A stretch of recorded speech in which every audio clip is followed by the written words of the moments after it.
The Malleus Maleficarum, the book most often credited with lighting the fuse on the witch craze across Europe, from its publication in 1486 until the late 17th century. The Malleus made witches evil, but how did it accomplish all that? Well, a host of socio-political tensions didn't hurt for one thing, but the Malleus didn't lack in gumption either. A lot of its success can be attributed to its wide reach, intensely authoritative structure, and aggressive misogyny. So let's take a dive and explore just how the Malleus of all books was able to turn witches evil with a capital E in France and elsewhere. The word witch might give off some negative connotations, but that doesn't mean that all magic workers were considered evil.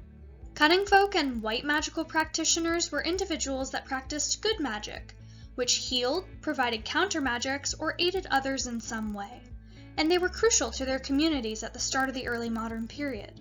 Even into the early 17th century, there were debates as to whether good witches could exist. But in the years following the Malleus publication, the answer was much more frequently no. While religious and intellectual authorities had often opposed witchcraft before, things changed with the Malleus. Where witches before had been seen as capable of harming their neighbors or communities, the Malleus stoked an era where witchcraft was considered a threat to human salvation and prosperity as a whole. There was no longer room for considering intentions or slaps on the wrist. Witchcraft of any kind became a capital offense. Except astrology, but that didn't really count to them. So, what exactly happened? First, we need to set the scene. One important thing to consider is religious insecurity. Now, religious authorities were never huge fans of witchcraft, generally speaking. But Reformation movements starting in the 16th century had really encouraged a crackdown on unorthodox behavior. Lines between religious sects began to harden, and people across Europe were forced to take a clear religious stance. There wasn't a lot of tolerance left for French witches who didn't exclusively conform to Christianity. People weren't having the best time in France either. From the start of the plague in the 14th century to the huge political and social upheavals of the 16th and 17th, life wasn't easy. And if you've got to suffer terrible economic hardships and watch your family starve, it feels nice to at least have someone to blame. Maybe Agatha, the worst neighbor ever, killed your pigs and made your dad sick. And if you just got rid of her, bad things would stop happening. Optimism. So, the ground was already pretty ripe for persecuting anyone who threatened Christianity. And witchcraft persecutions did begin to climb as early as the 14th century, but they needed something to stoke real fervor. Enter the Malleus. This witch persecution guide gave no room for debate, and had both the money and patriarchal social structure to make it work. So then, how did the Malleus take off? Money always matters, doesn't it? Just like a lot of famous books, one of the best things the Malleus had going for it was money to print copies. Lots of copies. Like, it was the second bestseller in Europe for over 2 centuries, only after the Bible. And you know how much those early Europeans loved Jesus. The arrival of the printing press to Europe in the 15th century meant it was easier than ever to get the same idea to a lot of people. And Kramer sure had an idea he was passionate about. While initially criticized for his ironically unorthodox views on demonology, Kramer eventually managed to secure extensive patronage from the church authorities that allowed the prestige of his work and person to skyrocket. And what better way to disseminate his ideas about persecuting witches en masse than to have them sanctioned by both the church and state? That's right. The Malleus even managed to unite the conflicting church and state to criminally charge witches. So, how did Kramer convince these huge authorities, and eventually swathes of European society, to panic at the very real, evil threat that witches pose to humanity and hunt them down systematically. His clever use of structure. Kramer used an authoritative and persuasive structure in the Malleus. He left no room for debate on the existence and evil practice of witchcraft perverting society, and provided precise instructions to hunters regarding their capture, interrogation, and punishment.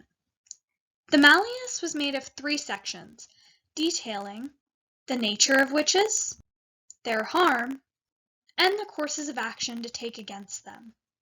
Kramer turned the tables and put the reader on the defensive, as he declared that if you didn't believe witchcraft was real, dangerous, and done by the devil's agents of evil, then you were actually committing a heretical error.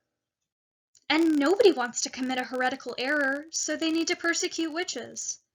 Not only did he sort of force agreement about the fact that witches were the worst, he gave clear instructions about what good Christians should do about it, including signs to look out for, interrogations by torture, and the death penalty. That last bit was really important to him, and as it turned out, to France too. And with each religious sect in an orthodox measuring contest, following Kramer's instructions sure would seem like a good way to prove how committed your side was to snuffing out heresy. Even in regions of France where Paris Parliament laws tried to reduce witchcraft executions, these good Catholics would not be deterred. They wanted an end to the plights of witchcraft. But religious zeal wasn't all Kramer relied on to give legitimacy to the Malleus. Sexism, one of history's favorite pastimes. And Kramer knew it, too. He probably only wrote the Malleus because he hated a woman, Helena Schuberin. The OG incel, I know. The Malleus employs a lot of common sexist rhetoric popular in France during the period. For example, did you know that women have weaker minds? That makes it easier for the devil to tempt them. Also, women have uncontrollable carnal lust that the devil might offer them some satisfaction for. They're also meaner and gossip a lot. This might seem ridiculous to us, but it made enough sense to them apparently, because the vast majority of tried witches were female. So, if a woman doesn't live up to the perfect ideal of passive, amiable femininity, her neighbors might get to thinking that she's succumbed to a woman's weakness or wicked inclinations. Take Francette, for example. She was living her life as a peasant in Lorraine. And for some reason, cleaning up after pigs every day without even a Nintendo Switch to go home to wasn't her dream life. Go figure. Well, Francette could be a bit bitter. She swore, threatened people, and got into some bad quarrels with her neighbors. Decidedly bad behavior for a woman, and it made her neighbors pretty suspicious. After years of Francette giving them the side eye, and a lot of personal disasters, the neighbors were inclined to believe Kramer-inspired ideas, that she was in league with the devil, and like good Christians, they put her to trial.